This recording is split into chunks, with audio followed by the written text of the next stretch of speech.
छोरा जहिया से जोरू में सटले, मैयो बाबू से तहिया से हटले। छोरा जहिया से जोरू में सटले, मैयो बाबू से तहिया से हटले।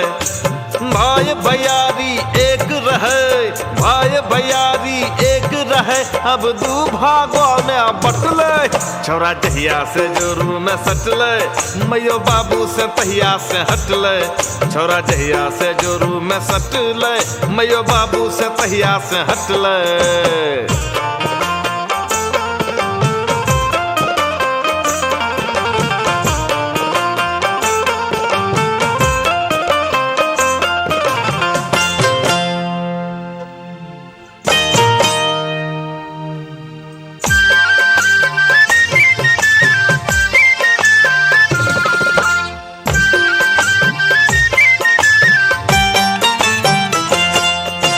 पहले तो मिलजुल के रहे, घर के काम सब कर रहे।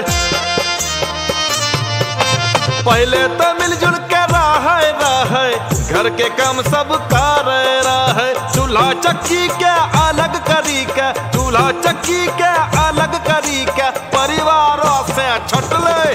छोरा जहिया से जोरू में सटले, मैयो बाबू से तहिया से हटले।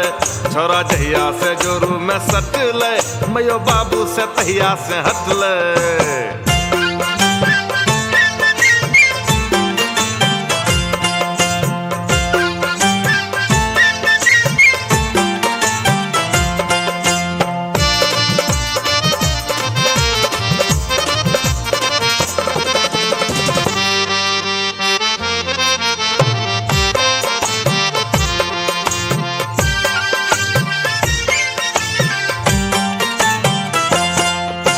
छोटका भैया क्या ही नहीं है गुदाने, बड़का भैया क्या बातों नहीं माने।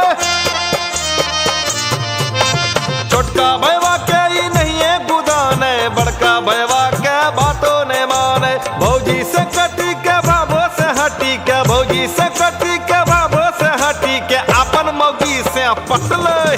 छोरा जहिया से जोरू में सटले, मैयो बाबू से तहिया से हटले।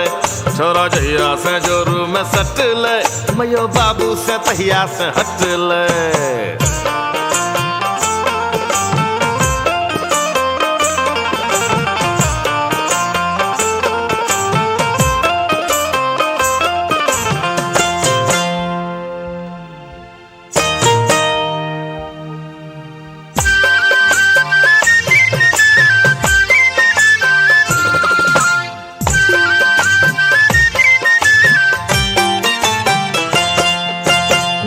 मुहिम के छोरा भूलल के, अपन समाज में इज्जत गमैल के।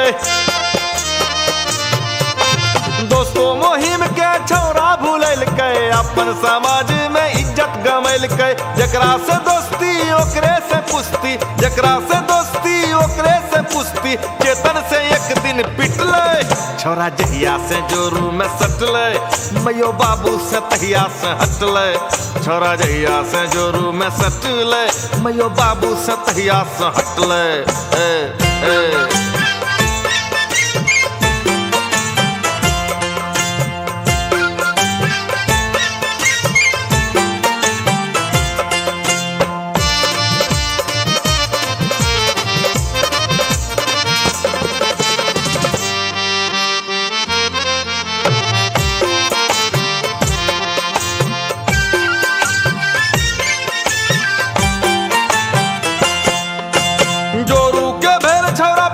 पुजारी खाना पकावे और खींचे छे साड़ी, जोरे जन पिट्टा। जोरू के भेल छोरा पक्की पुजारी, खाना पकावे और खींचे छे साड़ी। राजेश बिहारी पी के दारू ताड़ी, राजेश बिहारी पी के दारू ताड़ी, मौगी संगे घोलटले। छोरा जहिया से जोरू में सटले, मैयो बाबू से तहिया से हटले। छोरा जहिया से जोरू में सटले, मैयो बाबू से तहिया से हटले। भाई भैयारी एक रहे, भाई भैयारी एक रहे, अब दो तीन भागों में बटले। छोरा जहिया से जोरू में सटले मैयो बाबू से तहिया से हटले। छोरा जहिया से जोरू में सटले मैयो बाबू से तहिया से हटले। छोरा जहिया से जोरू में सटले मैयो बाबू से तहिया से हटले। छोरा जहिया से जोरू में सटले मैयो बाबू से तहिया से हटले।